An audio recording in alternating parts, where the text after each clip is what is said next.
Hey!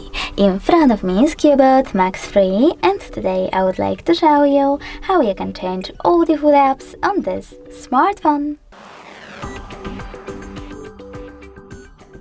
First of all, just open Play Store and install your new food apps.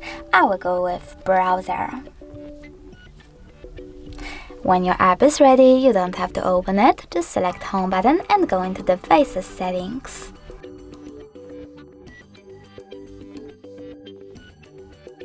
After accessing settings, you need to choose Apps and Notifications. Scroll down, click on the food apps and tap on one of those sections. For example, I want to change my browser app, so I have to click on Browser app over here, choose Opera Mini in order to set it up, and then tap on the back button.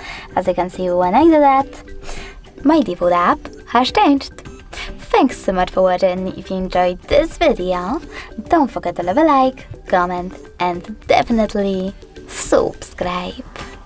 Bye!